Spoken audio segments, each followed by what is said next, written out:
this YouTube channel. Selamat pagi teman-teman semua, selamat datang di ILM hari ini. Perkenalkan kembali, nama saya Hongki yang akan menjadi host pada sesi ILM hari ini. Pertama-tama saya ucapkan selamat datang kepada Bapak I Gusti Agung Musa Budi Dharma dan juga Bapak Chandra Hosen dari Universitas Bunda Mulia. Sebelumnya terima kasih Bapak Agung dan Bapak Chandra sudah bersedia hadir untuk memberikan materi kepada teman-teman di ASELIS Lentra Indonesia pada hari ini. Dan juga kepada Kak Fredia selaku VP of Information Technology dan Project Deliverables dari PT ASELIS Lentra Indonesia. Nah, pada sesi ILM hari ini kita kedatangan tamu spesial lagi nih dari tim Universitas Bunda Mulia yang akan membawa materi hari ini mengenai work-life balance dan juga personal finance. Oke, tanpa berlama-lama lagi, kita bisa langsung mulai untuk mendengarkan materi yang akan disampaikan oleh narasumber kita pada hari ini, yaitu Bapak I Gusti Agung Musa Budi Dharma dan juga Bapak Chandra Hosen. Saya persilakan waktu dan tempatnya ya Pak. Baik, terima kasih Pak. Selamat pagi saya ucapkan kepada Bapak Ibu, khususnya kepada Bapak pimpinan dari PT ASELIS Lentra Indonesia dan juga seluruh tim yang ada. Selamat pagi juga untuk rekan saya, Pak Chandra Hosen. Apakah suara saya terdengar, Bapak Ibu? Terdengar Pak. Sudah terdengar Pak. Baik, izinkan saya untuk share materi yang saya ingin sampaikan pada pagi ini.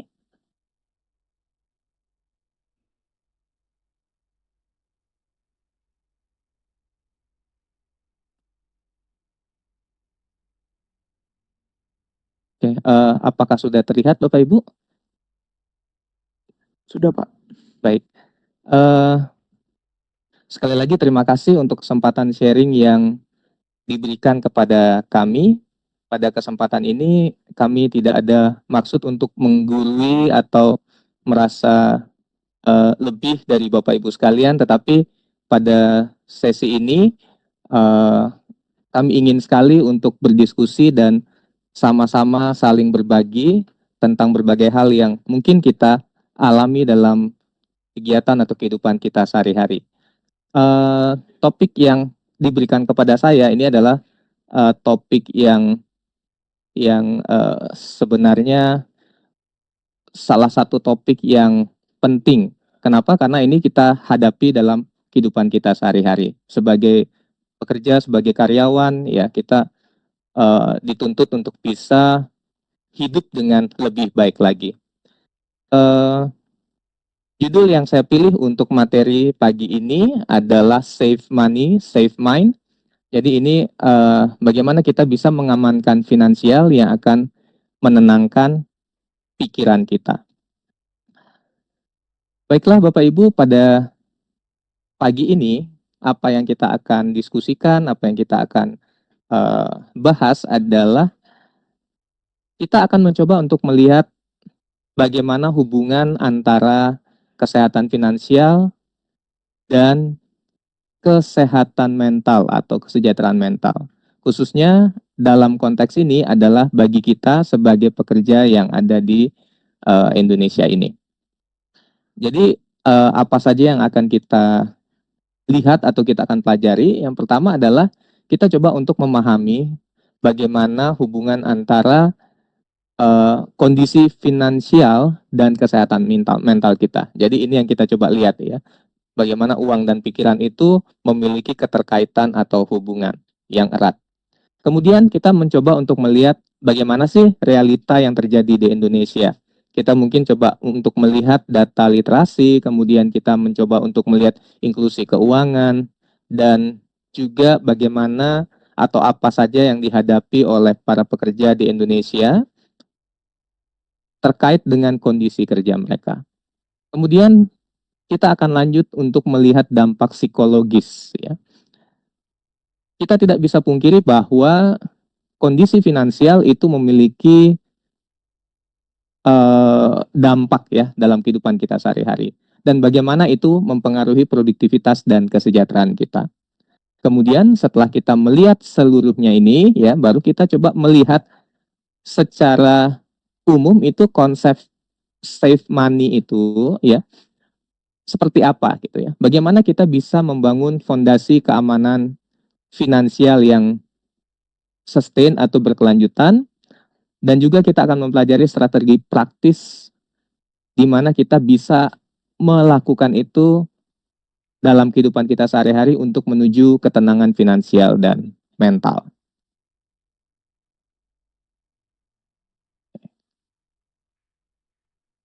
Oke, kita masuk ke yang pertama ya, Bapak Ibu.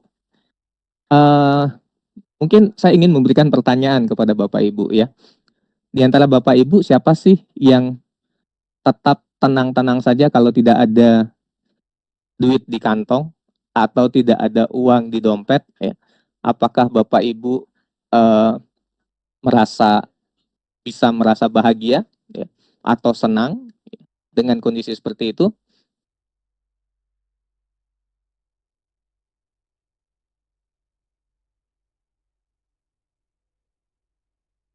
Apakah ada di antara Bapak Ibu yang kalau dompetnya kosong, kita bisa tenang-tenang aja? Enggak, Pak. Pusing, Enggak Pak. ya, pusing. Betul. Jadi Pusing.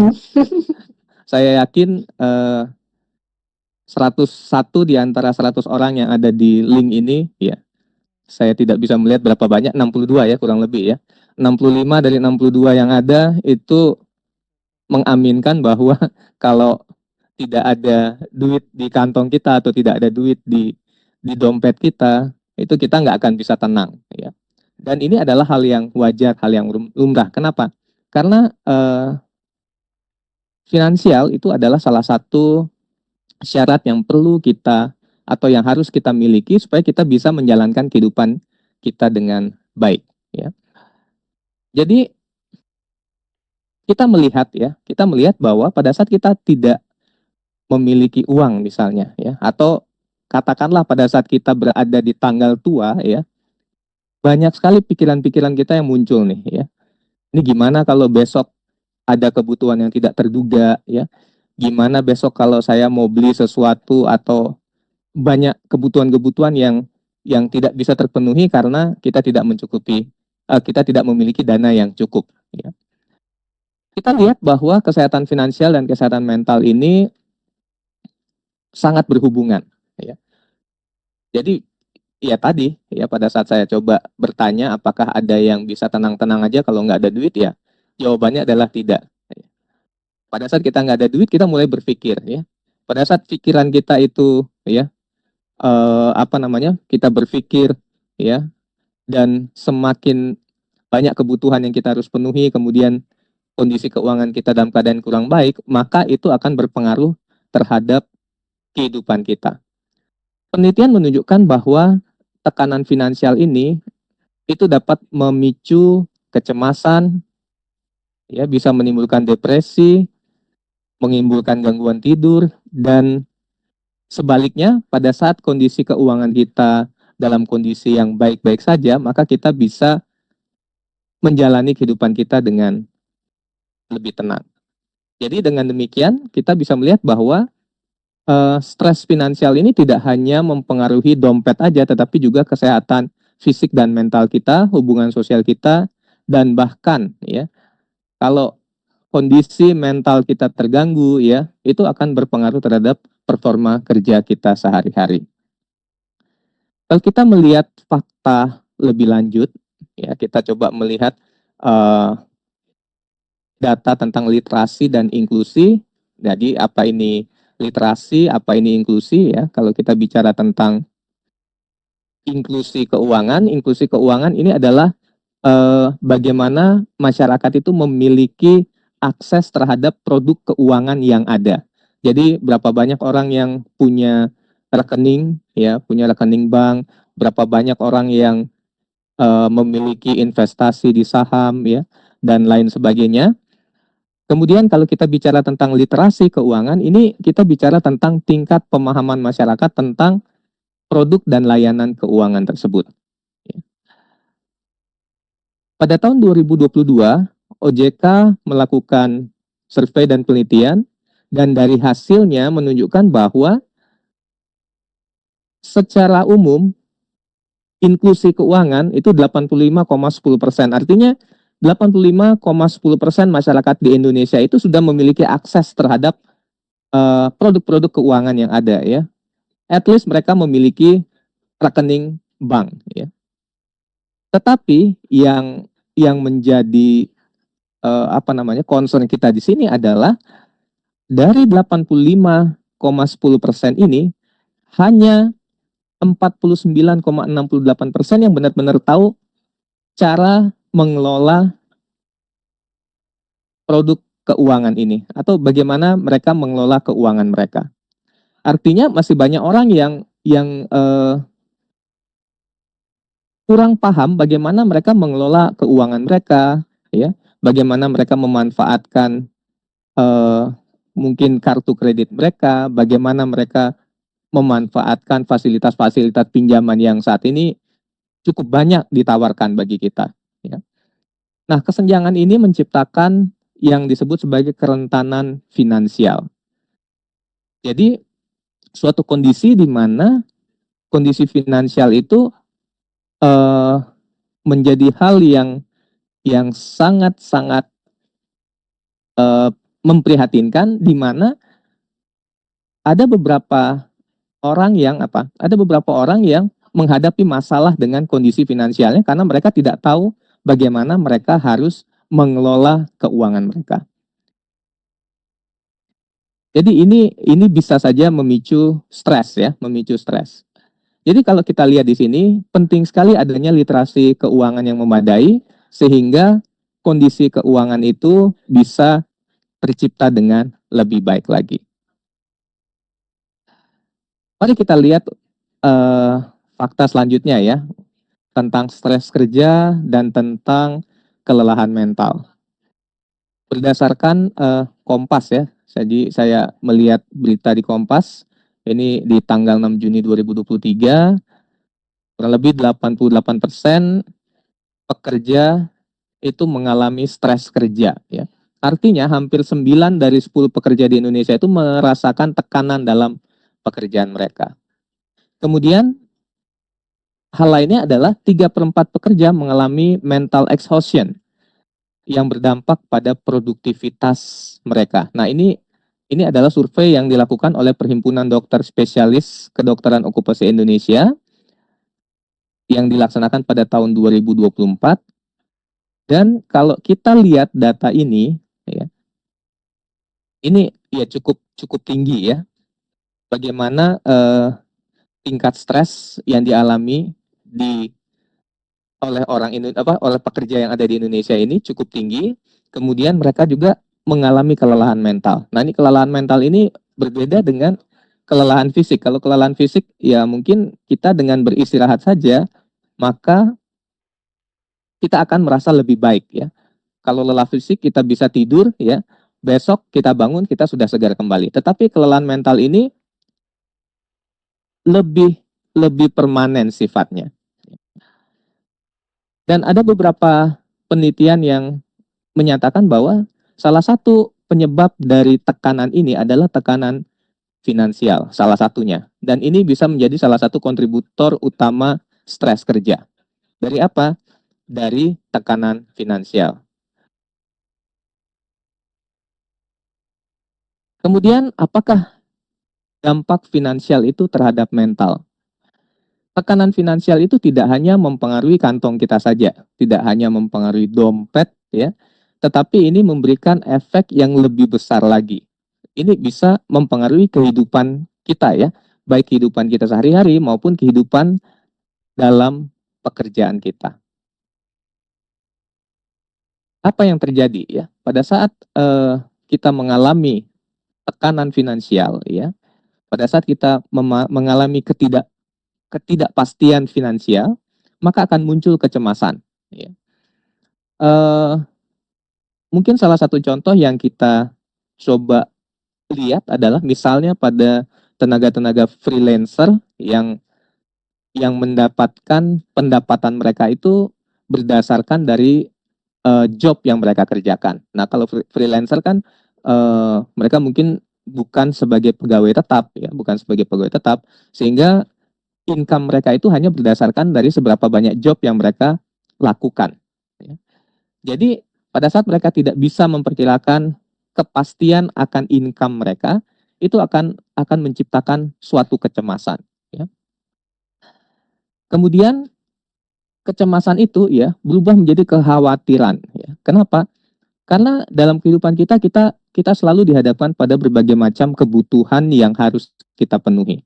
Ya, banyak tagihan-tagihan dan kewajiban finansial yang apa namanya? Yang kita harus selesaikan, yang harus kita penuhi, dan pada saat kita mengalami kondisi di mana income kita itu mungkin saja bisa tidak cukup untuk memenuhi kewajiban tersebut, itu akan menimbulkan kekhawatiran dan efeknya itu akan membuat kita mengalami gangguan fokus. Kenapa? Karena pikiran kita tuh terfokus hanya untuk bagaimana sih kita bisa memenuhi kewajiban kita. Sehingga kita kurang fokus di hal-hal lain. Padahal hal-hal lain itu cukup atau sangat-sangat penting juga bagi kita. Contohnya pada saat kita bekerja. Kemudian dari kekhawatiran yang terus-menerus ini menimbulkan stres ya, tekanan. Ini tekanan yang berlanjut ini akan menurunkan produktivitas. Jadi pada saat produktivitas kita menurun, berarti kualitas kerja kita menurun ya. Dan akhirnya ini akan menimbulkan resiko burnout pada kita. Jadi sekali lagi kita melihat bagaimana dampak finansial ini sangat-sangat mempengaruhi kondisi kesehatan mental kita. Oke, pikiran aman, pikiran tidak aman, kerja tidak nyaman. Ya, ini adalah hal yang benar sekali ya. Pada saat kita tidak bisa, kita tidak ya apa namanya, pada saat pikiran kita tidak fokus ya, kita merasa tidak aman ya, maka kita tidak bisa bekerja dengan baik. Ya. Apa yang bikin kita merasa tidak aman ya? Apa yang bikin kita merasa tidak aman? Kalau kita lihat dari sisi apa namanya? Kalau kita lihat dari sisi finansial ya, yang pertama adalah arus kas yang tidak jelas. Kalau kita bicara tentang arus kas, berarti kita bicara tentang cash in dan cash out ya. Uang yang masuk dan uang yang keluar. Kadang-kadang kita kita terima gaji tiap bulan ya. Tapi kadang-kadang kita tidak paham kemana sih uang kita ini setiap bulan perginya. Ya. Jadi kita terima sekian, belum habis bulan, kok uang kita udah nggak ada gitu. Ya. Nah, ini menjadi hal yang cukup mengkhawatirkan juga bagi kita pada saat arus kas kita ini tidak terkontrol ya. Kemudian yang kedua adalah cemas menghadapi tagihan. Nah, ini saya rasa kita juga pernah mengalami hal ini ya, cemas menghadapi tagihan, setiap mendekati tanggal jatuh tempo, muncul kekhawatiran apakah kita bisa memenuhi komitmen finansial ini atau tidak. Ya. Kemudian pikiran dipenuhi dengan kekhawatiran karena kita memiliki masalah-masalah keuangan yang belum terselesaikan, maka ini akan terbawa terus ya, ini akan terbawa terus dan bahkan pada saat kita bekerja. Efeknya adalah fokus kerja kita ini akan menurun, emosi kita tidak stabil, dan kinerja kita terganggu. Jadi ini adalah suatu siklus ya, ini adalah suatu siklus yang akan kita alami terus selagi kita tidak bisa memanage finansial kita dengan baik. Siklus ini bisa terputus kalau kita bisa apa? Punya kendali terhadap kondisi finansial kita. Pada saat keuangan kita terkelola dengan baik, maka kita akan bisa memutus siklus ini. Ternyata ada faktor-faktor lain nih yang bisa memperberat tekanan finansial. Ya. Saat ini tekanan finansial itu tidak hanya datang dari angka di rekening bank saja ya, tetapi ada faktor-faktor psikologis dan sosial yang mempengaruhi keputusan keuangan kita. Misalnya ya, ekspektasi sosial dan gaya hidup digital. Nah ini kita bergaul erat dengan media sosial, di mana bagi beberapa orang tertentu ya, media sosial ini menjadi menjadi status sosial ya, menjadi status sosial. Kenapa saya katakan menjadi status sosial? Karena kadang-kadang kita bisa melihat bagaimana gaya hidup kita itu muncul di media sosial kita. Ya contohnya kita liburan kemana, kadang-kadang kita post ya, kita liburan kemana, kita makan kemana. Nah, ini media sosial ini menciptakan tekanan ya untuk menampilkan gaya hidup tertentu. Eh, Kadang-kadang kita juga pada saat kita terikat dengan media sosial, kita kadang-kadang ingin ya melakukan seperti apa yang network kita lakukan ya. Jadi kalau misalnya kita melihat mungkin teman kita mencoba makan di suatu tempat ya, kita juga karena melihat dia posting, kemudian kita ini kayaknya bagus, kita perlu ikut ya. Padahal kadang-kadang ini tidak terlalu penting buat kita ya. Kadang-kadang kita berusaha untuk selalu keep up appearance ya, keep up appearance, terlihat supaya baik dalam media sosial kita. Kemudian faktor lain yang memperberat tekanan finansial ini adalah kenaikan biaya hidup. Ya, inflasi tentu saja kita tidak bisa cegah ya.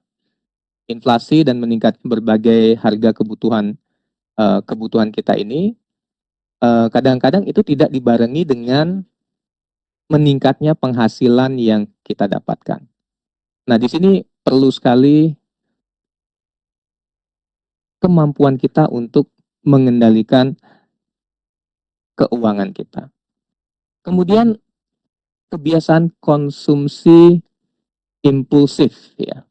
Nah, kalau kita lihat kita ini berada di era digital ya, era e-commerce, kita sering berbelanja online, kita punya sistem pembayaran digital yang di satu sisi ini adalah suatu kemajuan teknologi yang mempermudah kita, tetapi di sisi lain ini mendorong kita untuk membuat kita itu melakukan pembelian impulsif ya.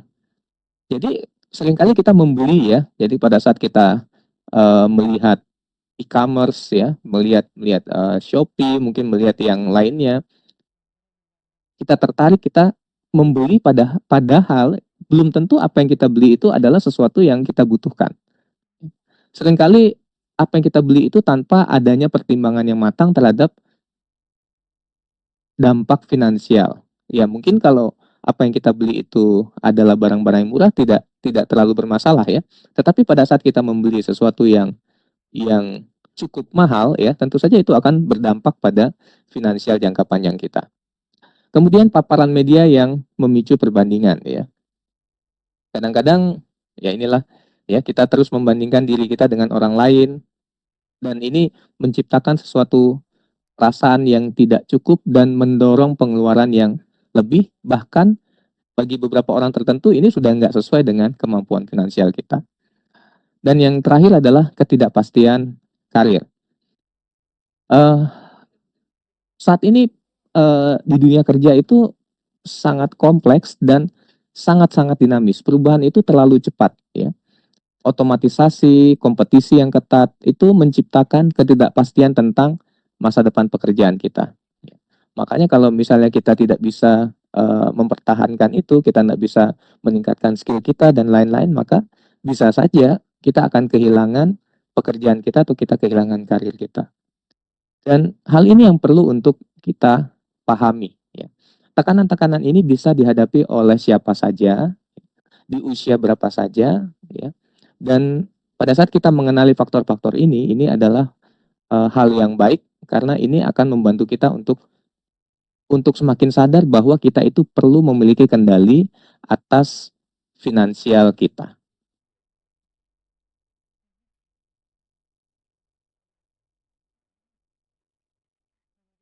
Oke. Sekarang yang jadi pertanyaan adalah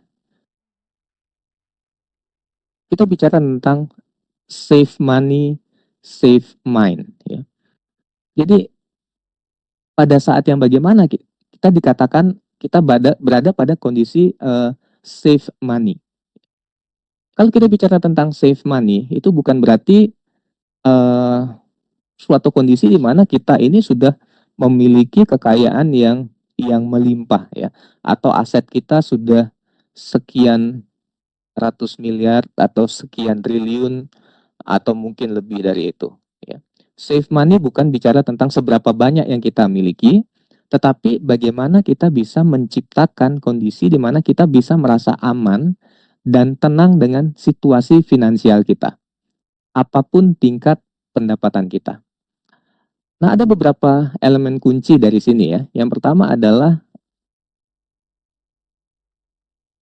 kondisi save money ya. Pada kondisi ini, maka individu tersebut paham akan arus kasnya. Jadi dia tahu kapan uang itu akan masuk, kapan akan keluar, dan kalau dia keluar, keluarnya kemana saja. Kemudian individu itu punya proteksi finansial. Jadi punya jaring pengaman untuk melindungi diri dan keluarga mereka dari berbagai risiko finansial yang tidak terduga. Kemudian individu tersebut memiliki dana darurat, memiliki hutang yang terkendali, ya, memiliki kejelasan tujuan dari rencana finansialnya. Biasanya dia tahu rencana finansialnya untuk jangka pendek apa, jangka menengah apa, jangka panjang apa, dan semuanya itu terukur dan realistis. Artinya terukur, dia tahu berapa yang dibutuhkan, realistis artinya itu sesuai dengan pendapatan atau income yang dia miliki. Dan yang terakhir adalah rasa aman menghadapi masa depan. Kenapa dia merasa aman? Karena dia sudah mempersiapkan dari sekarang untuk masa depannya. Jadi, kalau kita bicara tentang save money, berarti kita harus membangun yang namanya membangun keamanan finansial. Ada 6 pilar yang harus kita pahami bahwa keenam-enamnya ini harus kita kuasai atau kita kendalikan. Ya. Yang pertama adalah kita harus memiliki arus kas yang sehat. Nah, kalau kita bicara arus kas yang sehat, artinya apa yang masuk itu harus selalu lebih besar daripada apa yang keluar. Jadi penghasilan kita ya, konsisten lebih besar daripada pengeluaran kita, dan kita harus memastikan bahwa semua pengeluaran kita itu kita tahu, ya. Kita tahu ini digunakan untuk apa. Kita memiliki catatan yang baik untuk setiap transaksi yang terjadi. Kadang-kadang kita berpikir bahwa hanya perusahaan yang butuh catatan keuangan ya. Kita pribadi pun kita membutuhkan apa? Catatan keuangan ya. Dan catatan ini akan membantu kita untuk mengontrol arus kas kita supaya arus kas kita ini lebih sehat. Kemudian yang kedua adalah dana darurat. Ya. Dana darurat ini adalah hal yang krusial bagi kita. Jadi paling tidak ya kita memiliki 6 bulan ya, 6 bulan dana sebesar pengeluaran kita, dan ini dalam bentuk dana liquid yang mudah diakses kapan saja. Jadi dana darurat ini akan digunakan pada saat-saat darurat ya, pada saat-saat kita membutuhkan ya. Misalnya contohnya ya, kalau kita mengalami PHK misalnya ya, di saat kita terputus untuk mendapatkan income, maka dana darurat ini bisa membantu. Kemudian yang berikutnya adalah manajemen utang. Memperoleh fasilitas kredit, memperoleh fasilitas utang itu adalah hal yang menguntungkan ya bagi kita. Kalau kita bisa memanfaatkannya dengan baik. Tentu saja hal ini harus kita kendalikan, di mana kita harus melihat rasio utang kita terhadap penghasilan kita. Jadi ada angka tertentu yang harus kita yang harus kita waspadai, di mana jika kita melewati angka itu pada saat kita melihat rasio utang kita ya, jadi berapa banyak utang terhadap penghasilan kita, pada saat melewati itu artinya udah darurat ya, sudah berbahaya. Jadi kita perlu memahami berapa besar angka itu sehingga kita tidak melewatinya. Kemudian pilar berikutnya adalah proteksi. Ya. Proteksi ini adalah proteksi asuransi, di mana kalau kita melihat saat ini ya, perlindungan itu mencakup ada perlindungan kesehatan ya, kemudian ada perlindungan jiwa dan juga aset-aset penting dari risiko yang tidak terduga. Jadi kesadaran kita akan pentingnya proteksi ini akan membantu kita untuk memiliki financial safety yang baik. Kemudian kita juga harus memiliki investasi jangka panjang. Bagaimana kita mengorbankan eh, kesenangan kita ya, kita mengorbankan kesenangan kita, seharusnya kita bisa menggunakan dana ini untuk membeli sesuatu, tetapi kita simpan dana ini untuk kebutuhan kita di waktu yang akan datang. Ya. Jadi kalau kita bicara tentang investasi jangka panjang, kita akan mengalokasikan dana untuk pertumbuhan aset kita melalui instrumen investasi yang sesuai dengan profil risiko dan yang legal. Ya. Eh, kita akan bicarakan ini sebentar. Dan yang terakhir, pilarnya adalah tujuan keuangan yang terukur. Jadi kita punya rencana finansial yang spesifik, jangka waktunya jelas, dan ini kita berada di fase yang mana ini, di mana yang kita akan capai. Makanya pada saat kita membuat tujuan keuangan ini, kita bicara tentang tujuan jangka pendek, menengah, dan jangka panjang. Baik, dari 6 pilar tadi ya, berarti kita mencoba untuk melakukan alokasi anggaran dari pendapatan kita. Ya. Berikut ini adalah sedikit panduan yang mungkin kita bisa jadikan patokan ya pada saat kita melakukan alokasi anggaran pendapatan kita untuk memenuhi kebutuhan kita sehari-hari ya. Jadi pada saat kita menerima gaji atau pendapatan kita, maka kita harus melakukan alokasi ini. Dengan adanya alokasi ini membantu kita untuk bisa dengan tepat mengalokasikan sumber daya kita ini untuk kesejahteraan kita atau kesehatan finansial kita. Yang pertama, tentu saja yang menjadi prioritas adalah kebutuhan dasar kita ya.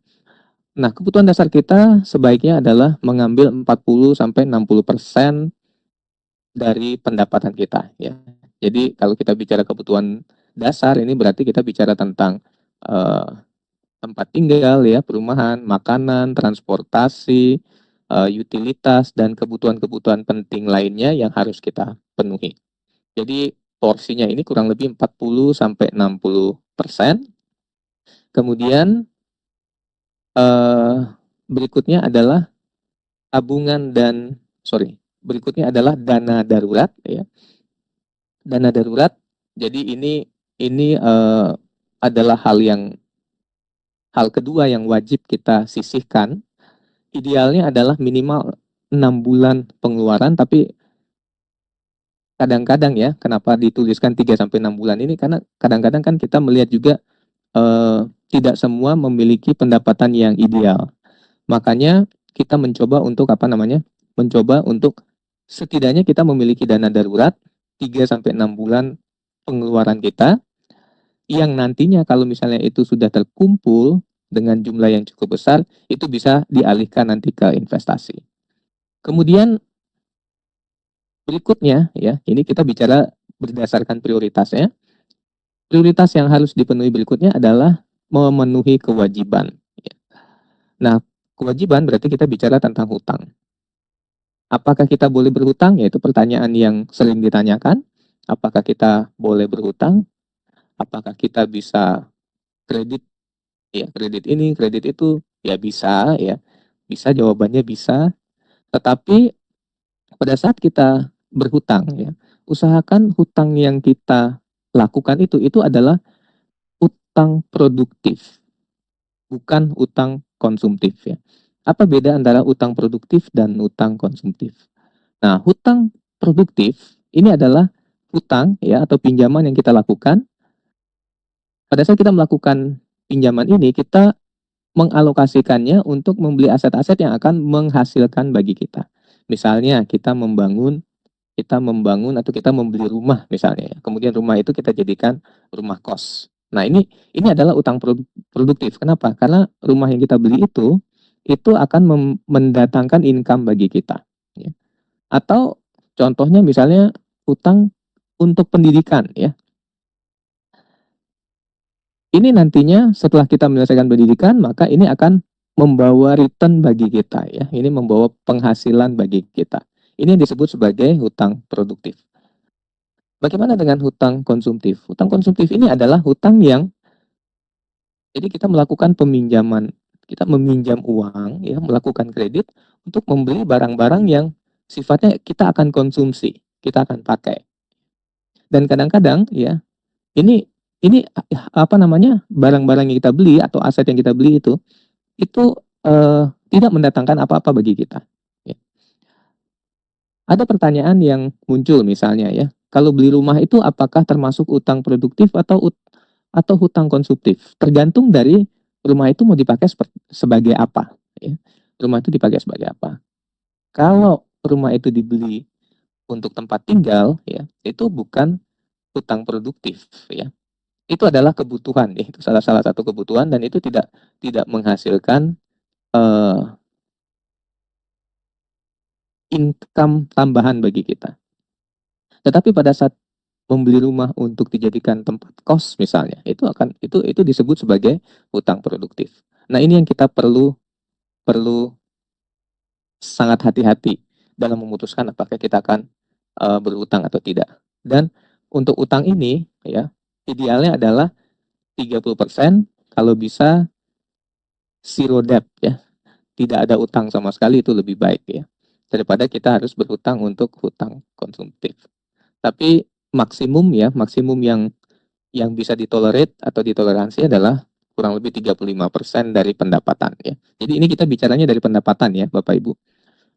Kemudian untuk berikutnya adalah tabungan dan investasi, ya. Mungkin kita fokus kepada investasi di mana kita coba untuk membangun wealth jangka panjang kita. Usahakan kita bisa melakukan investasi kurang lebih 10 sampai 20% dari pendapatan kita. Lebih besar lebih bagus, apalagi kalau misalnya kita sudah memiliki cadangan dana atau dana darurat yang cukup, maka alokasi itu kita bisa tambahkan ke investasi. Kemudian setelah itu ada proteksi, ya, sebaiknya kurang lebih 10%. Jadi kita fokus pada asuransi kesehatan, asuransi jiwa, dan juga mungkin asuransi untuk proteksi aset misalnya, ya, asuransi kebakaran dan lain-lain. Nah, ini penting sekali untuk menjaga kalau misalnya risiko-risiko itu terjadi, ya. Lalu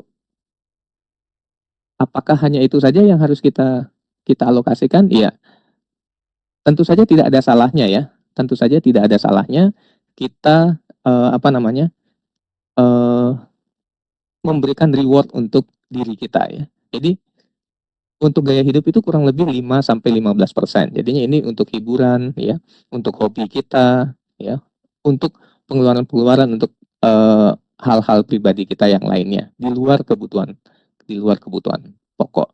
Dan jika kita mampu untuk atau disiplin untuk melakukan alokasi anggaran ini, maka setidaknya kita memiliki peluang yang lebih besar untuk mencapai keamanan finansial. Kita coba melihat tips-tips praktis, ya, untuk mencapai save money ini, ya. Yang pertama adalah, ya, yang pertama, ya, kita harus punya anggaran, ya. Kita harus punya anggaran, kita harus punya alokasi yang kita sudah tentukan dan kita disiplin dengan anggaran yang kita sudah buat tersebut. Mungkin kita bisa gunakan aplikasi budgeting atau aplikasi-aplikasi lain yang membantu kita untuk bisa mengatur keuangan kita dengan baik. Kemudian yang kedua, jadi setelah gajian itu kita harus disiplin untuk mengalokasikannya itu untuk tabungan dan investasi sebelum memenuhi kebutuhan lainnya. Kemudian tips berikutnya adalah pembayaran otomatis ini membantu kita, ya. Jadi ada baiknya kita melakukan otomatisasi terhadap beberapa pembayaran tertentu yang membantu kita untuk secara konsisten kita sudah memenuhi apa-apa yang harus kita bayarkan. Biasanya ini akan membantu untuk mengurangi beban kita juga untuk mengingat deadline-deadline dan juga mencegah denda keterlambatan untuk tagihan-tagihan yang ada. Dan kita bersyukur bahwa di era sekarang ini ya, kita tidak seperti 10-20 tahun lalu yang tidak ada auto debit ya, di mana lalu kita harus ingat nih tanggal berapa harus bayar listrik, tanggal berapa harus bayar tagihan ini, tagihan itu. Ini agak berbeda dengan sekarang, di mana dengan adanya otomatisasi, contohnya tadi ya, auto debit itu membantu kita untuk apa? Untuk eh, memenuhi pembayaran-pembayaran yang wajib kita lakukan itu dengan tanpa kita harus mengingat satu persatu. Kemudian hal yang perlu kita lakukan adalah kita melakukan pencatatan untuk semua pemasukan dan pengeluaran kita, dan itu kita review ya. Kita review artinya kita catat, kemudian kita evaluasi ya pengeluaran-pengeluaran yang kita lakukan, bandingkan dengan pengeluaran-pengeluaran dari bulan-bulan sebelumnya, sehingga kita bisa mendapatkan pola untuk konsumsi kita itu seperti apa.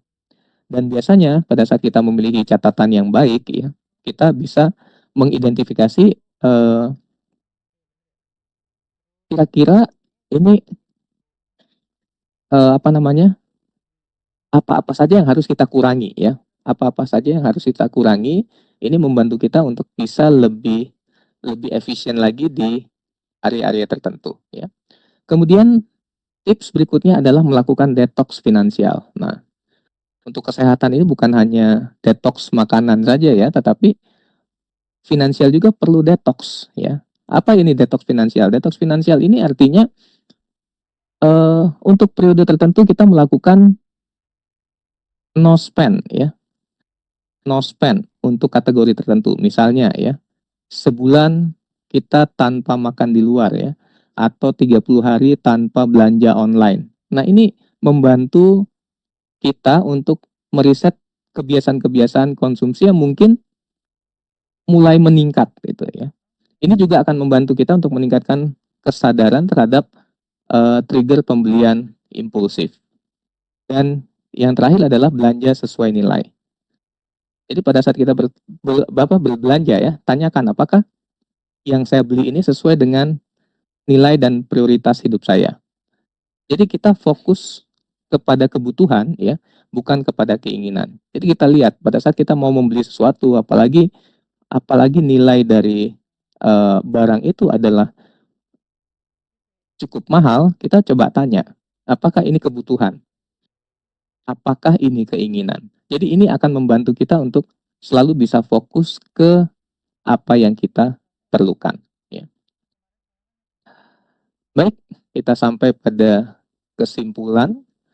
Yang pertama adalah kita melihat adanya keterkaitan yang erat antara keamanan finansial atau kesehatan finansial dengan kesehatan mental. Ya. Kemudian kita memahami bahwa tekanan finansial itu bisa menjadi salah satu penyebab stres ya, terutama bagi kita para pekerja, dan stres ini bisa berdampak pada produktivitas dan hubungan interpersonal serta kesejahteraan kita secara menyeluruh ya.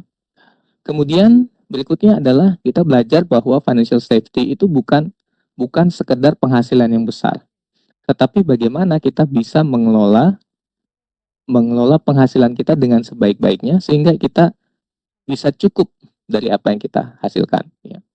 Sejahtera itu bukan dari seberapa banyak aset yang kita miliki, tetapi seberapa mampu kita untuk menyesuaikan antara pendapatan dan pengeluaran kita.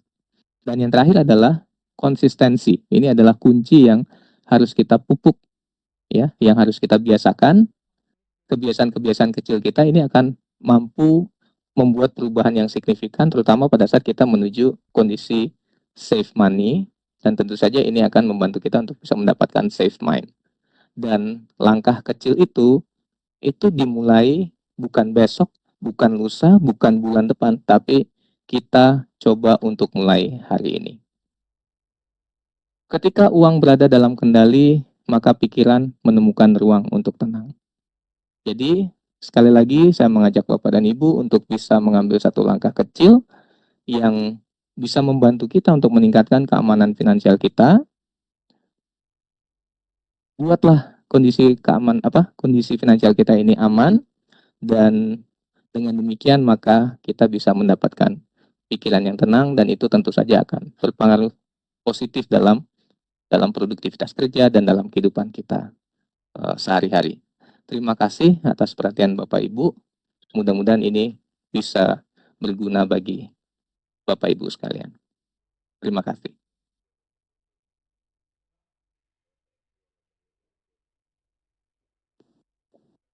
Oke, terima kasih banyak Bapak Musa atas materi yang disampaikan hari ini. Tentunya materi yang dibawakan sangat menarik dan bermanfaat bagi teman-teman Aselis ya, mengenai work-life balance dan juga personal finance. Nah, mumpung di sini masih ada Pak Musa dan juga Pak Chandra yang jarang-jarang bisa hadir di Aselis, kita akan langsung masuk ke sesi para penanggap ya. Untuk materi hari ini mungkin dari yang pertama itu ada Kak Hardin Irfan, boleh silakan untuk memberikan tanggapannya kepada Pak Musa ya. Baik, mohon izin, ini perlu konten kan? Tidak perlu, nggak apa-apa Kak. Oke. Terima kasih materinya buat Pak Bisa. Jujur ini relate sama kondisi saya. Tadi saya highlight di slide strategi praktis, terutama poin nomor 2 soal pay yourself first. Konsepnya tarik. Gimana? Ingin cerita sedikit soal saya di lapangan. Kebetulan sisi saya masih mahasiswa yang magang. Coba terapkan gaya hidup hemat, slow living, bersyukur, nggak punya utang sama sekali, dan gaya hidup saya benar-benar saya rem. Tapi masalahnya karena pendapatan masih entry level, mayoritas itu habis buat kebutuhan dasar gitu, kayak bayar kos, makan, dan bensin kendaraan. Itu aja udah lumayan habis mungkin setengah dari budget. Pertanyaan saya itu, di posisi mahasiswa yang mepet buat kebutuhan pokok kayak gitu, strategi mana yang disarankan buat poin pay yourself first tadi? Apakah sisa uangnya mending saya fokuskan full buat memenuhi kebutuhan dana darurat dulu biar aman, atau sebaiknya tetap dipaksakan untuk investasi biar ngerasain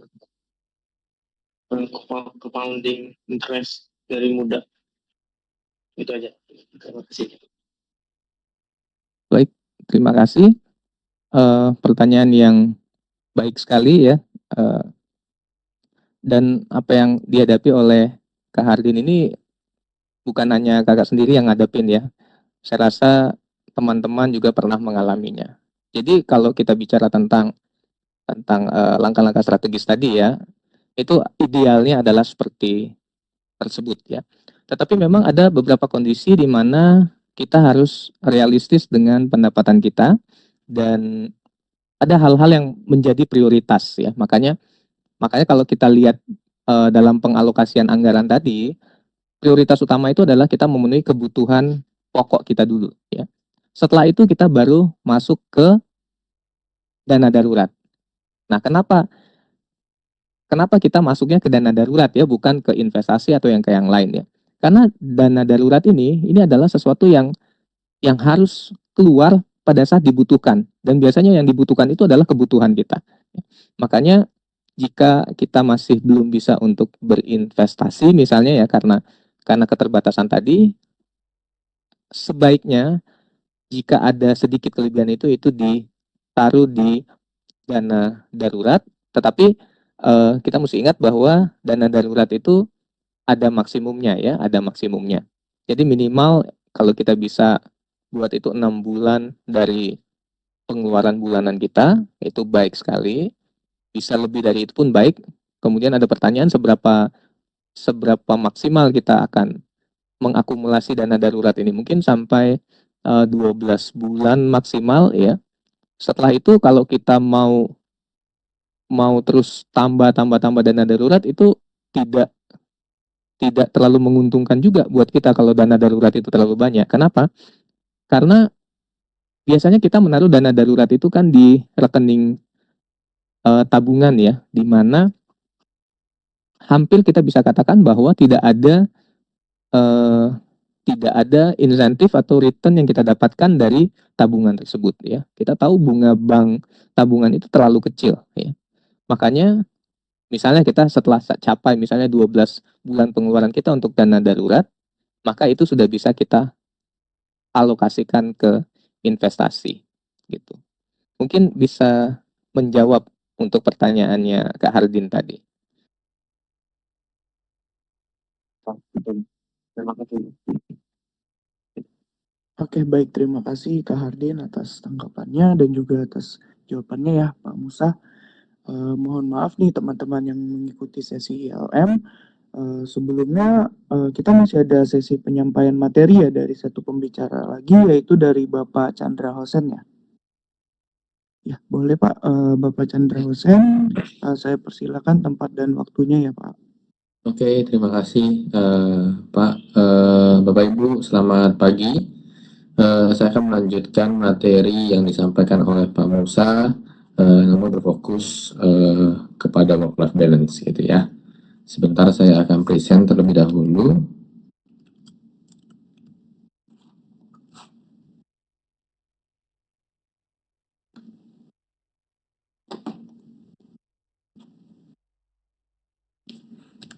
Oke, sudah terlihat ya, Pak Ibu ya. Oke, terima kasih. Saya akan membahas sedikit gitu ya, mungkin tidak terlalu panjang terkait work-life balance ya for personal health. Karena tadi kan sudah dibahas dari sisi finansial oleh Pak Musa, saya akan lebih membahas terhadap mentalnya atau terhadap dari sisi kita person gitu ya. Nah ini pembahasan tentang work-life balance for personal health, achieving sustainable success in the modern office ya. Karena topik hari ini tentunya membahas bagaimana kondisi sekarang yang sangat-sangat ini ya, kalau kita sekarang sudah masuk zamannya teknologi, semuanya serba online, pressure semakin tinggi dan tuntutan-tuntutan pekerjaan juga semakin banyak gitu ya. Oke, nah the reality of the modern office, understanding the connection between our work habits and our well-being. Jadi Bapak Ibu mungkin di sini kita bisa sedikit renungan gitu ya, bahwa melihat Bapak Ibu nih sekarang bekerja, apakah benar-benar sudah memahami bahwa pekerjaan keseharian Bapak Ibu itu seimbang atau tidaknya dengan kehidupan pribadi. Nah, ini nanti akan saya garis bawahi sedikit gitu ya, karena masih banyak orang yang sedikit paham gitu ya tentang apa sih sebenarnya work-life balance itu. Karena kan kalau kita ngomong work-life balance itu adalah keseimbangan dari kehidupan pribadi dengan kehidupan pekerjaan. Tapi apakah artinya hanya seperti itu? Nah, ini yang akan kita garis bawahi ya. Work balance itu adalah state of equilibrium atau keseimbangan ya. Kalau equilibrium itu keseimbangan antara kehidupan pribadi Bapak Ibu dengan kehidupan pekerjaan ya. Di zaman sekarang ya yang tuntutannya sangat besar, tentunya ini garis pembatas antara bekerja dengan kehidupan pribadi itu temboknya semakin tipis ya, semakin kecil gitu ya antara kehidupan pribadi dan kehidupan pekerjaan ya. Tetapi di sini bukan masalah waktu dari bekerjanya, tetapi bagaimana Bapak Ibu ini bisa bekerja secara lebih efisien ya, lebih produktif ya. Tapi bukan hanya berpengaruh pada masalah jam atau waktu bekerja. Karena kan banyak orang yang berpatokan bahwa oh, saya bekerja work-life balance, berarti saya bekerja 8 jam atau 9 jam, ya sudah, selesai gitu. It's enough. Nah, ini yang perlu digarisbawahi bahwa kita bekerja mungkin pandangannya adalah, ya, kalau kita mau work-life balance, saya bekerja 9 jam selesai, maka sesudah itu saya sudah tidak perlu bekerja dan fokus akan kehidupan pribadi. Nah, ini yang dikatakan bahwa yang tidak itu apa? Yang tidak itu adalah bukan masalah pembagian waktu 50% dari 24 jam kehidupan Bapak Ibu ya. Tapi bagaimana kita harus melihat dari sisi fokus pekerjaan dan fokus saat menjalani kehidupan pribadi. Nah, ini kuncinya ya. Fokus saat bekerja dan fokus saat menghadapi kehidupan pribadi ya. Nah, ada cost overwork ya. Jadi kalau misalkan ini menurut penelitian ya dari WHO, kalau Bapak Ibu bekerja lebih dari 55 jam seminggu. Nah, ini Bapak Ibu boleh nih kira-kira ngitung nih ya. Bapak Ibu nih kerja sehari berapa jam gitu ya, ada lemburnya atau enggak gitu ya. Nah, ini meningkatkan resiko-resiko penyakit ya, stroke meningkat 35% ya, serangan jantung ya meningkat 17% ya, burnout rate 42% dan productivity loss 20%. Jadi bukan berarti Bapak Ibu di sini bekerja secara berlebihan itu berarti produktivitas meningkat ya, justru malah productivity loss itu meningkat. Nah, dari segi fisik, nah ya banyak krisisnya, mulai dari sakit leher ya, tulang punggung belakang, shoulder pain ya, sampai postur yang buruk. Makanya sekarang yang muda-muda bahkan karena sering terlalu lama duduk gitu ya, itu sudah mulai tulang belakangnya bengkok, ada yang ya posturnya menjadi tidak baik ya karena terlalu sering atau terlalu lama duduk di kursi. Nah, eye strain computer vision syndrome ya yang membuat sakit kepala. Jadi kalau terlalu banyak lihat komputer ya itu menyebabkan seringnya sakit kepala dan buram matanya kayak kurang terlihat ya. Serta resiko dari metabolik ya, meningkatkan resiko dari diabetes dan cardiovascular disease ya.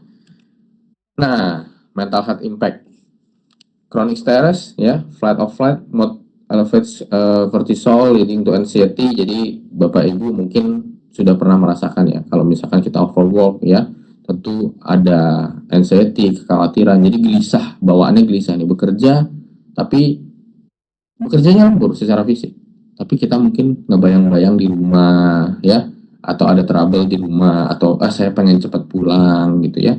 Jadi bawaan pekerjaannya itu sudah pikirannya tidak tenang, kacau balau, karena sudah berpikir fisiknya ada di situ tapi pikirannya sudah di tempat yang lain ya, bahkan bisa mengganggu tidur ya. Sleep disruption itu ada yang mungkin di sini pernah mengalami Anda tidur tuh nggak tenang karena merasa aduh besok saya pekerjaan apa lagi ya, atau apa yang belum saya selesaikan ya dari bekerja ya. Nah, sampai adanya burnout ya, tidak bisa mengatur emosional ya, pulang ke rumah bukannya bisa berinteraksi dengan keluarga ya, anak, istri, suami ya, tapi malah menjadi, kalau kita suka bilang tuh jadi samsak. Samsak itu ya sudah overworknya di kantor, keletihan, kecapean, ke rumah itu yang jadi korban adalah keluarga.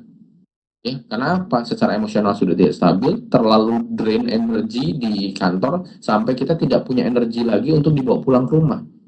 Ya, karena bagaimanapun Anda bekerja maupun Anda pulang ke rumah untuk berinteraksi dengan keluarga butuh energi nggak?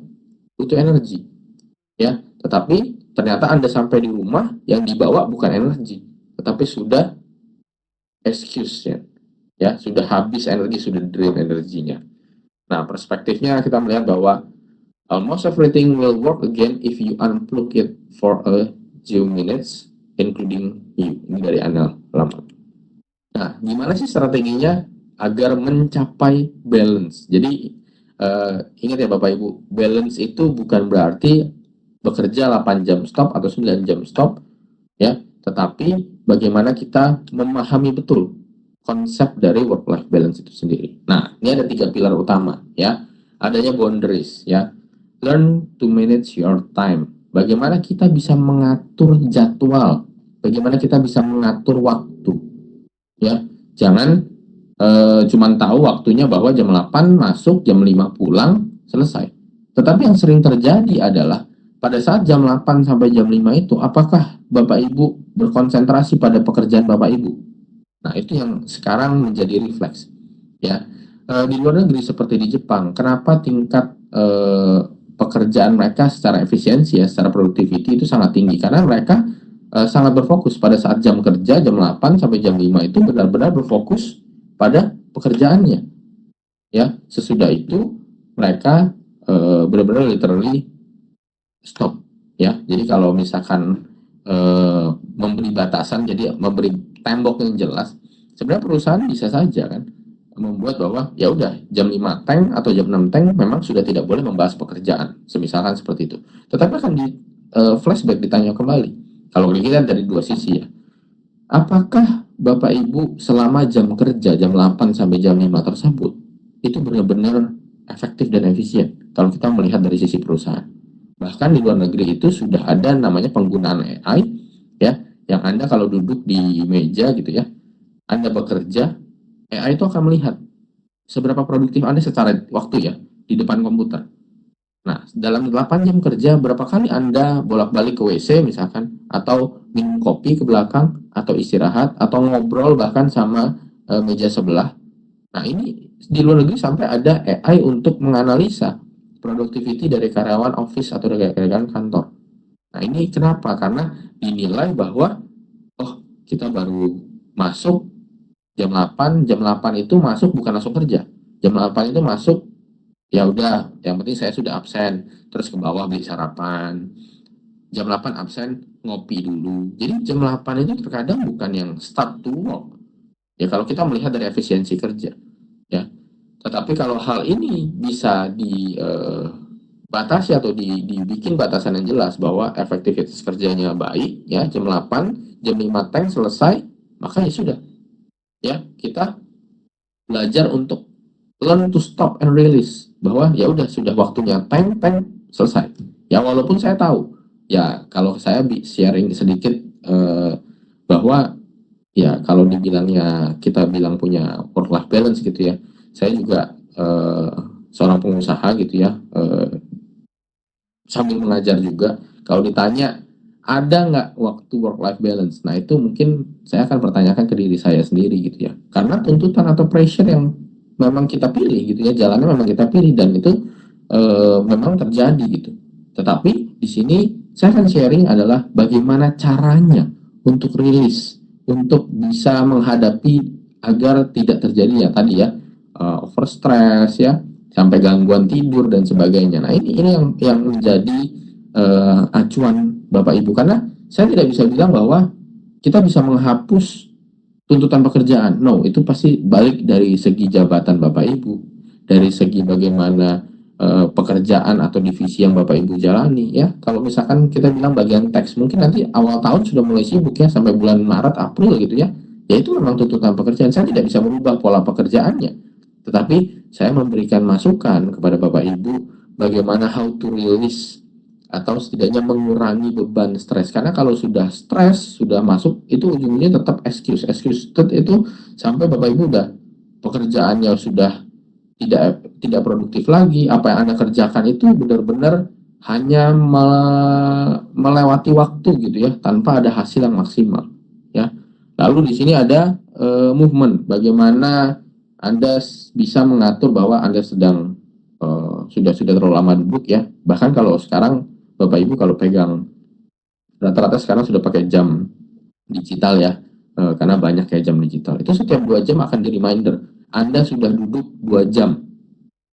Nah, Anda diminta untuk movement atau menggerakkan sedikit tubuh Anda every 2 hours. Ya. Nah, itu apa? Untuk merilis ketegangan otot ya, stressful. Ya setidaknya Anda berdiri dari tempat duduk ya, lalu meregangkan badan, istirahat, jeda 5 menit, baru lanjut lagi kembali bekerja. Ya, coba Bapak Ibu praktekkan hal seperti itu. Jadi kalau sudah 2 jam gitu ya, dirasa sudah mulai badan gak enak, berdiri, lakukan pergerakan santai, ya, boleh ke toilet, boleh bikin kopi gitu ya, lalu dalam 5 menit kita bisa kembali lagi. Serta poin paling penting adalah mindfulness, ya. praktekkan bahwa Anda stop dalam pekerjaan Anda, lalu Anda take a deep breath, ya, tarik nafas yang dalam, ya, lalu hembuskan kembali, ya, lalu mereset anxiety, nervous Bapak Ibu terkait pekerjaan yang sedang dilakukan. Kosongkan pikiran, fokus pada tarik nafas masuk dan tarik nafas keluar, agar Bapak Ibu meriset bahwa pikiran itu jangan, kalau di tengah siang itu biasanya pikiran udah mulai kacau tuh, ini itu gitu ya. Praktekkan ini, saya yakin Bapak Ibu akan sedikit refresh pada saat siang hari itu, dan bisa start dari sudut pandang yang berbeda. Nah, saya garis bawahi sedikit tentang mindfulness karena ini cukup penting ya. Bagaimana mindfulness itu Anda memberikan attention dan acceptance, ya, bukan sekedar mindful. Apa sih kata mindful? Mindful itu sendiri Bapak Ibu bukan hanya berkonsentrasi pada apa yang Bapak Ibu lakukan, tapi Anda pahami yang Anda lakukan, Anda betul-betul langkah demi langkah Anda rasakan, Anda pikirkan, ya, dan Anda terima, bahwa saya, seperti sekarang saya sedang memberikan presentasi kepada Bapak Ibu, memberikan insight dan berdiskusi kepada Bapak Ibu. Saya rasakan, ya, saya berikan hal-hal yang bisa saya sampaikan secara mindful. Jadi saya berkonsentrasi penuh dengan tindakan yang saya lakukan sekarang. Terkadang kalau kita tidak mindful, kita tidak tahu bahwa apa yang kita lakukan itu, apakah itu merugikan orang lain, ya, apakah itu merepotkan orang lain. Nah, itu bagian dari mindful, bahwa saya sadar penuh bahwa saat saya melakukan suatu tindakan itu bermanfaat bagi orang lain dan tidak merugikan orang lain, ya. Dan saya rasakan secara penuh bahwa saya sadari bahwa tubuh saya mampu atau tidak, pikiran saya mampu atau tidak. Itu yang dikatakan sebagai mindfulness atau kesadaran penuh terhadap apa yang sedang kita lakukan sekarang, ya. Bagaimana itu dilakukan? Ya, activates the prefrontal cortex to impulsive response, ya. Bagaimana kita bisa menahan, ya, relax dan menahan dari segi impulsive respon, ya. Terkadang kan kalau kita sedang dimarah-marahin, diem aja, ya, atau atasan baru mendengar kabar begini impulsif, langsung marahin, bentak-bentak sama karyawan misalkan, ya. Iya, itu tidak terlepas memang dari pekerjaan dan tuntutan, tetapi bagaimana kita bisa refleks, ya, take a deep breath, ya. Saya suka 5 detik, ya. 1, 2, 3, 4, 5. Pikirkan baik-baik apa yang Anda ingin keluarkan dari bibir Anda, ya. Tahan emosi. Kenapa? Karena kan kalau pada saat Anda marahin orang, tubuh kita juga rugi, ya. Harus tensi naik, ya. Tiba-tiba kalau amit-amit, ya Pak, Bapak Ibu, ya, tiba-tiba lagi marah-marah stroke gitu, ya, kan gumus, nggak ada yang tahu. Tapi ya, ini batasan, ya. Tapi jangan merugikan diri sendiri dengan tuntutan pekerjaan itu. Walaupun Bapak Ibu tahu betul bahwa tuntutan pekerjaan, ya, bekerja, ya, harus memberikan yang terbaik, betul. Tetapi bukan dengan mengorbankan, ya, emosional Bapak Ibu, kesehatan Bapak Ibu, ya. Lalu bagaimana sharp fokus atau menajamkan fokus Anda pada task atau pekerjaan yang memang sedang Anda kerjakan. Jadi kalau Anda terbiasa untuk fokus, ya udah, Anda fokus. Memang kalau orang bilang suka ini, ya, multitasking, ya. Saya juga orang yang cukup multitasking gitu, ya. Satu waktu ini kita bisa sambil mengurusi 2-3 urusan gitu, ya. Nah, itu multitasking. Tapi apakah hasilnya ini yang saya suka refleks, ya. Saat saya melakukan multitasking, apakah 3-4 hal yang saya lakukan pada saat multitasking itu akan berjalan dengan baik dalam arti perfect gitu, ya. Perfect maksudnya 90%, 95%, atau jangan-jangan hanya sekedar berjalan. Sama kayak misalkan Bapak Ibu bekerja, pulang, lalu misalkan makan dengan keluarga, ya. Sambil ngobrol dengan keluarga, sambil makan, dan sambil balesin WA klien misalkan. Nah, itu 3 hal yang Anda lakukan secara bersama-sama nggak? Secara bersama-sama. Ya. Tetapi kalau Anda pertanyakan kembali, kualitas Anda ngobrol dengan keluarga, makanan yang Anda makan, dengan Anda bales WA klien Anda, apakah itu menjadi hal yang benar-benar diterima oleh masing-masing itu? Apakah Anda ngobrol itu konsen dengan keluarga Anda? Menatap matanya sedang ngobrol walaupun sambil makan? Ngebalesin WA klien? Nah, ini yang menjadi pertanyaan. Dengan melakukan hal tersebut, ya multitasking tersebut, apakah hasil di masing-masing hal yang kalian lakukan itu maksimal? Atau jangan-jangan hanya sekedar dilalui atau hanya sekedar dilakukan? Ya. Lalu ada resilience, bagaimana Anda create psychological distance from problems. So stress is a temporary challenge, not a permanent threat. Ya, jadi bagaimana Anda bisa melihat bahwa secara psikologis kita manusia, ya, kita ingin menjauhkan itu dari permasalahan, sudah pasti. Ya, sudah bisa melihat bahwa stres itu hanya sementara, ya, bukan permanen. Harus membuat stres itu sementara, bahwa ini saya sekarang alami, maka nanti akan saya lalui. Selalu berpikir begitu, karena banyak orang yang udah stres, berkutat di stres itu dan tidak bisa keluar, tidak bisa move on.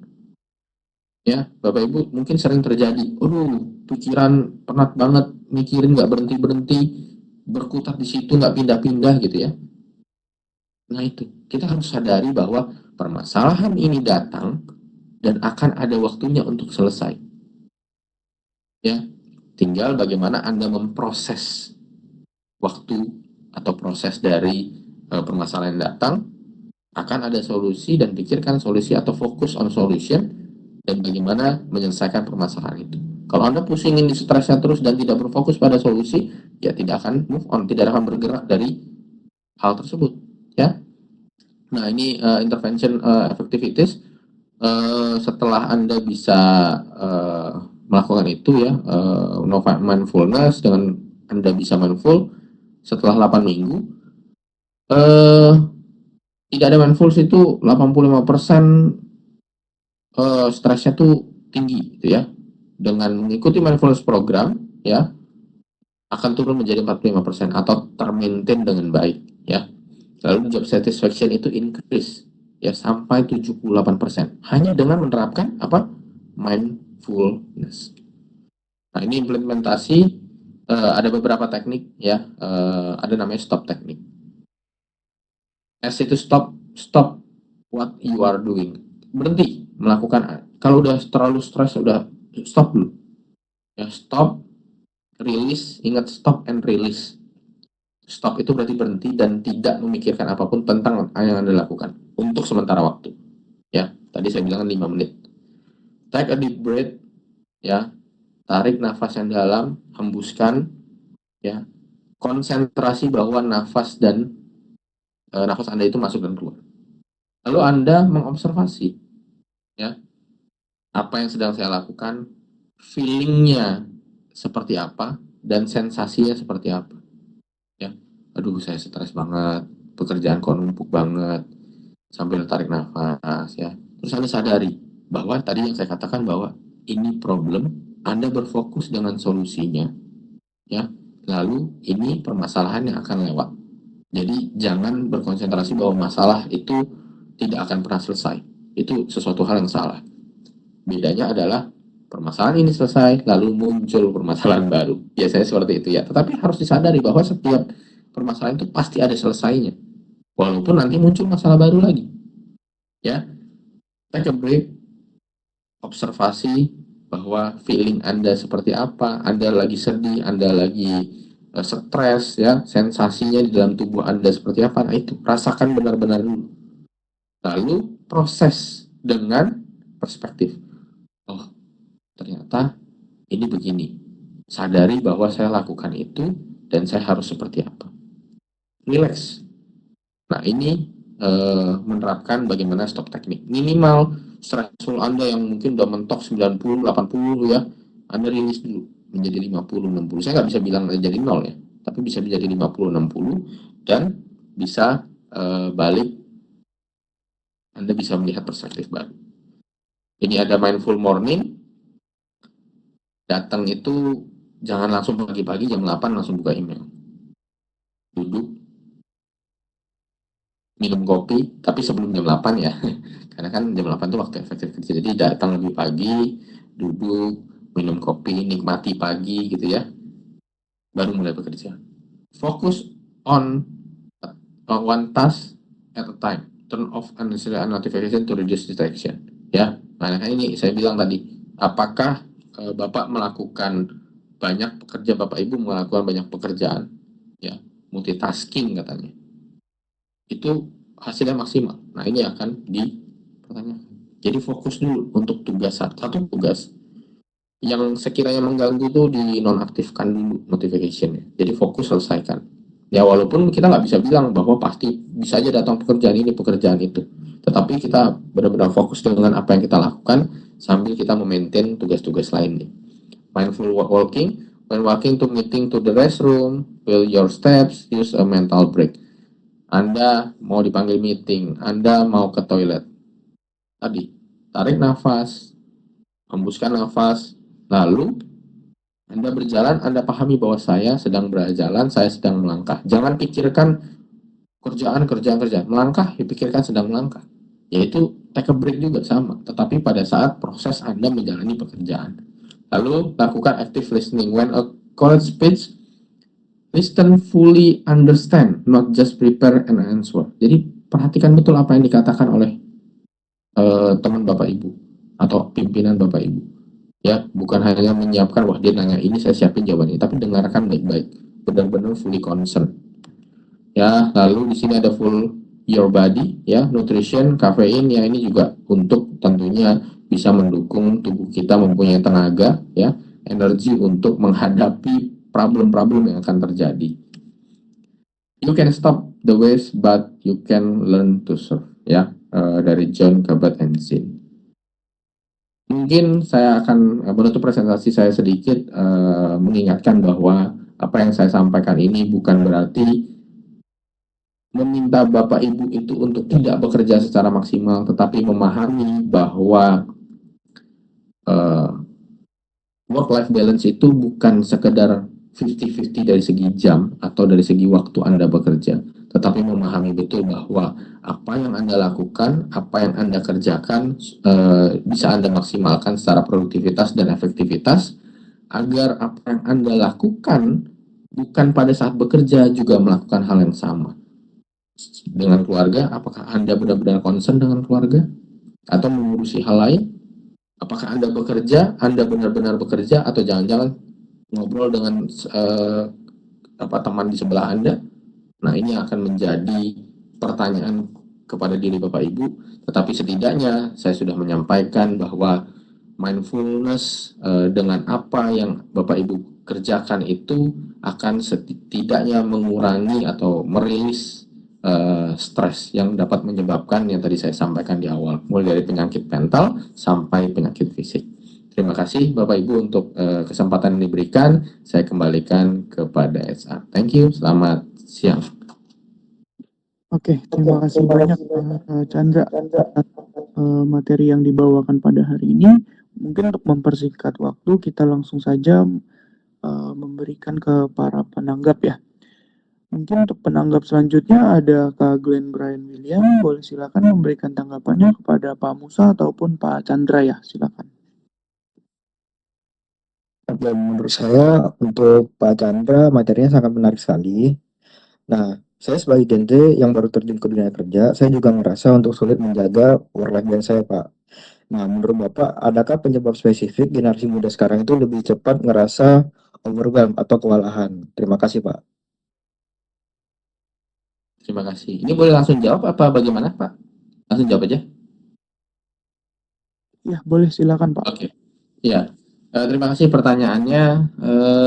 Ya betul ya. Sekarang soalnya gini, kalau kita bilang ya, tentang pekerjaan, tuntutan pekerjaan gitu ya, sampai overwhelm gitu seperti itu.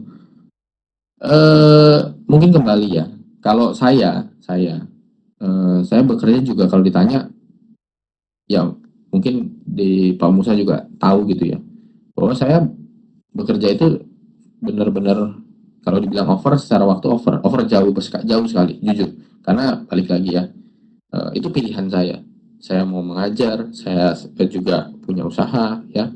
Karyawan juga tidak sedikit ya, 200-an sekitar 200-an orang.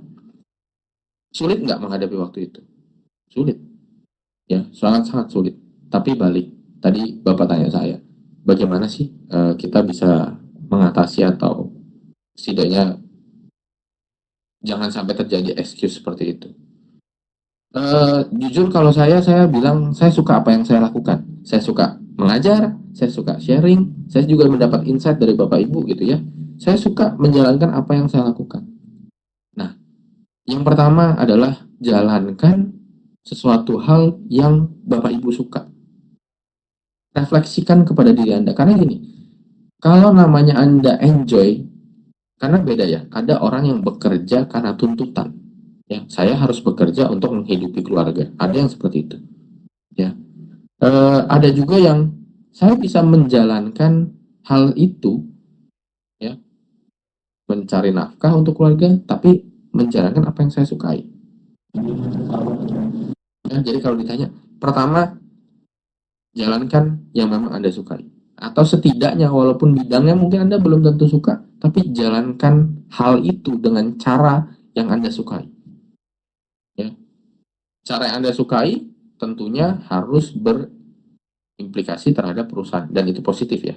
Jangan cara yang Anda sukai tapi dengan semena-mena gitu enggak. Tetapi dengan style Anda ya. Tetapi dengan cara yang positif dan hasil yang positif itu pekerjaan Anda suka. Kedua, Anda pahami betul apa yang Anda kerjakan ya dan bagaimana memanage secara waktu dan secara emosional.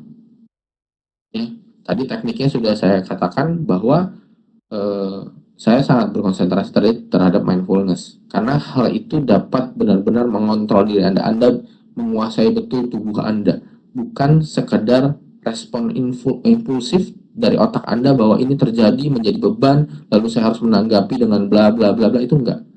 Sadari penuh apa yang Anda lakukan dan bagaimana Anda akan melakukan hal itu, walaupun itu bukan bidang yang Anda sukai. Ya, ketiga, terakhir, sebenarnya itu membuat batasan atau tembok yang saya katakan tadi itu menjadi hal penting. Cuman memang saya nggak bisa confirm, nanti saya dimarahin perusahaan gitu ya, dibilangnya jam 5 teng ya sudah matiin handphone gitu ya, jangan mau dihubungin sama kantor karena saya dibayar kan jam jam 8 sampai jam 5 sore gitu ya. Udah itu ya udah shutdown gitu ya semua ya. Tapi kan itu bagian dari pekerjaan dan saya juga melakukan hal seperti itu gitu ya. Maksud saya bekerja bahkan sampai 12 jam sampai 15 jam sehari. Literally 12 sampai 15 jam sehari. Every day sampai Sabtu Minggu karena saya orang event. Saya bekerja di event. Jadi Sabtu Minggu pun bekerja. Tetapi bagaimana? Yaitu rilis stres, jangan terlalu berkutat dengan stres tersebut karena itu akan dilalui. Kalau Anda berkutat di situ terus, wah, mungkin sebentar aja bisa gila gitu ya. Itu mungkin insight atau masukan yang bisa saya sharing gitu. Terima kasih. Oke, baik. Terima kasih banyak Pak Chandra atas jawabannya dan juga atas tanggapannya ya, Glenn. Mungkin kita langsung aja masuk ke penutupan ya. Terima kasih banyak ke Pak Musa dan juga Pak Chandra sudah membawakan topik yang sangat menarik pada hari ini. Semoga bisa bermanfaat untuk teman-teman di Aselis semua ya. Sebelum kita menutup sesi LM pada hari ini, mungkin teman-teman semua boleh untuk melakukan on cam terlebih dahulu untuk kita bisa berfoto bersama sebagai sesi dokumentasi pada hari ini. Untuk tim Korkom, mohon bantuannya ya.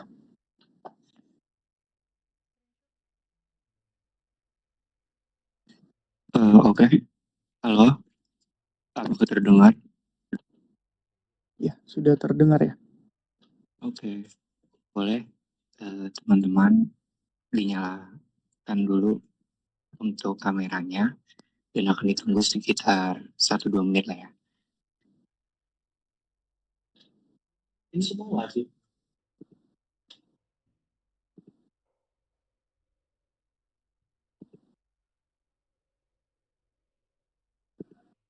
Yang belum menyalakan kameranya, silakan dinyalakan terlebih dahulu ya teman-teman.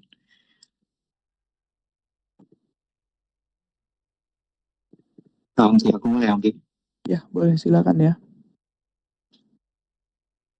Oke teman-teman, untuk dokumentasi aku akan hitung dari 3, 2, 1, lalu teman-teman bisa berpose atau senyum.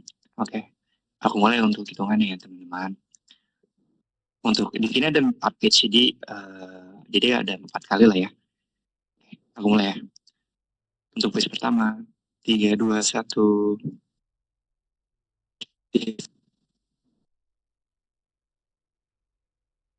Oke, untuk page kedua,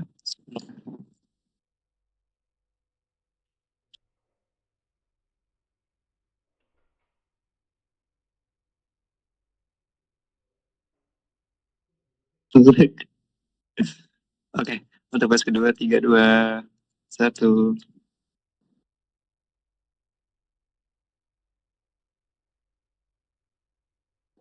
Oke, untuk page ketiga, 3, 2, 1.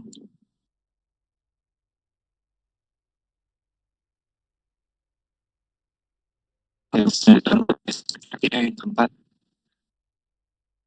3, 2, 1.